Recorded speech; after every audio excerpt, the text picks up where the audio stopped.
We begin with the simple fact that is anything but simple. Every atom in your body has a history far older than Earth itself. The calcium in your bones, the iron in your blood, the carbon in your thoughts, all of it was forged long before there were oceans, long before there were continents, long before there was anything that could wonder where it came from. These atoms were born in stars, and not gentle stars, but ancient, massive furnaces that burned brightly and died violently, scattering their contents across the cosmos. From that debris, after billions of years of quiet drifting, something extraordinary happened. The universe began to know itself, and it did so through us.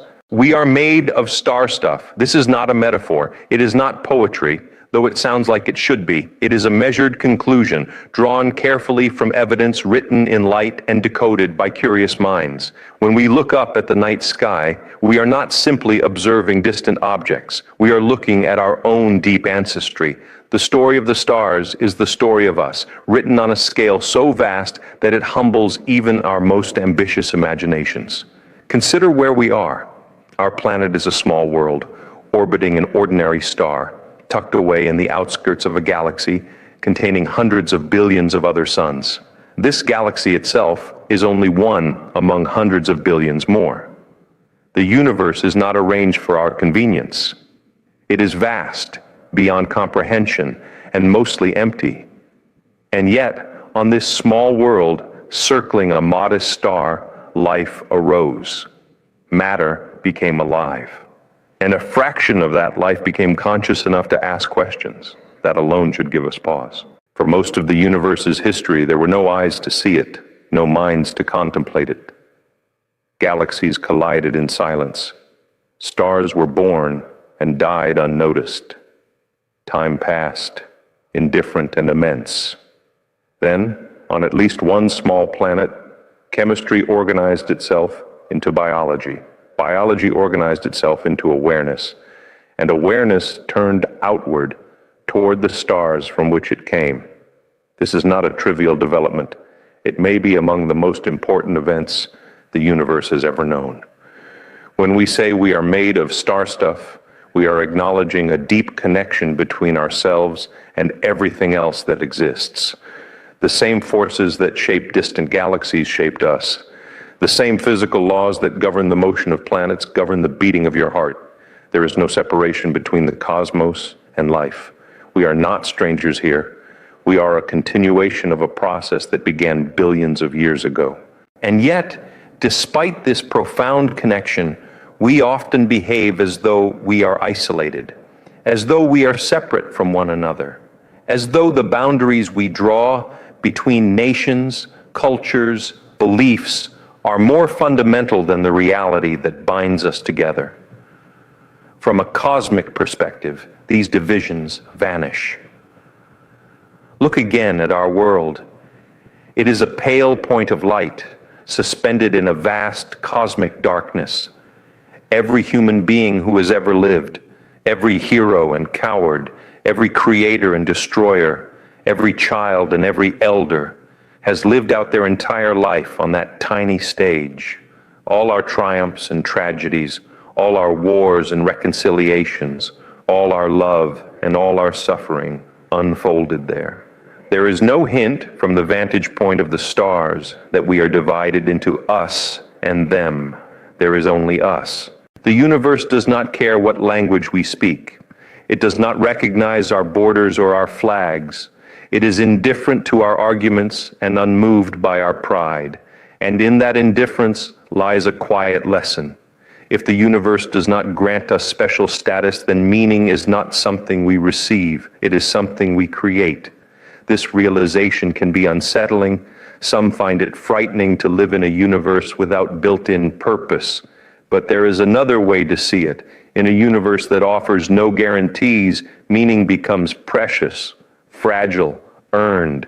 If we are the product of blind forces and chance events, then every act of kindness, every effort to understand, every choice to protect life is a small rebellion against indifference. And that matters. We are not large in size, but we are large in consequence, because we can think, because we can foresee, Because we can choose. We are capable of understanding the forces that shaped us, and that understanding carries responsibility. Knowledge is not neutral. It changes us. Once we know that our planet is fragile, we can no longer plead ignorance when we harm it. Once we know that all humans share a common origin, it becomes harder to justify cruelty toward one another. The same science that tells us we are made of star stuff also tells us how rare life may be. Despite decades of searching, we have not yet found clear evidence that the universe is teeming with civilizations. It may be that intelligent life is common, or it may be exceedingly rare. The silence we encounter when we listen to the stars could be temporary, or it could be profound. If we are alone, even for a short while, the responsibility grows heavier. On this small world, we hold the future of consciousness in our hands. We have the power to nurture it, to expand it beyond our planet, to carry the spark of awareness into the wider cosmos. And we also have the power to extinguish it. Never before has a species possessed such influence over its own destiny. This is the paradox of our time. We have achieved remarkable technological power, yet our wisdom has not always kept pace. We can split atoms, but we struggle to bridge differences. We can peer back to the beginning of time, but we sometimes fail to look clearly at ourselves. The same ingenuity that allows us to explore the universe can also be used to destroy our home. And still there is reason for hope. Hope does not come from denying our problems, but from recognizing our potential.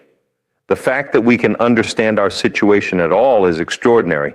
The fact that we can debate our future, imagine better outcomes, and work toward them is evidence that the universe has produced something remarkable in us. We are not just observers of the cosmos. We are participants. Every child born on this planet arrives carrying ancient matter and new possibilities. Within each mind is the capacity to learn the history of the universe, to add to it, and to pass it on. Education, curiosity, and compassion are not luxuries. They are survival tools. They are how a young species learns to live with the power it has acquired. When we teach science, we are not merely transmitting facts. We are sharing a way of thinking, a method for distinguishing what is true from what we wish were true. This skill is essential, not only for understanding the cosmos, but for navigating life together on a crowded planet. A society grounded in evidence and empathy is far better equipped to face the future than one guided by fear and falsehood. Science at its best does more than inform. It inspires. It reminds us that we are part of something larger than ourselves without diminishing our importance. It shows us that the universe is not hostile, nor is it kind. It simply is. And within that reality, we are free to choose how we will live. We can choose wonder over apathy, cooperation over conflict, long-term thinking over short-term gain. These choices are not abstract. They shape the air we breathe, the water we drink, the climate that sustains us. They shape the legacy we leave to those who come after us. Future generations will not care how loudly we argued. They will care whether we acted with foresight and humility when it mattered. Humility is a natural response to the cosmos. When we recognize how small we are in space and time, arrogance becomes difficult to maintain.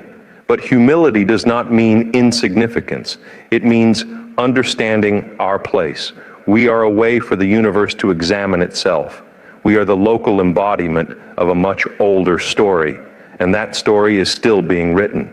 Someday, perhaps, our descendants will travel beyond this planet. They may carry with them the accumulated knowledge of Earth, the languages, the art, the memories of a small world that learned to look up. If that day comes, it will not erase our origins. It will affirm them. Wherever we go, we will still be made of star stuff, still connected to the ancient explosions that made life possible. Until then, our task is simpler and more difficult.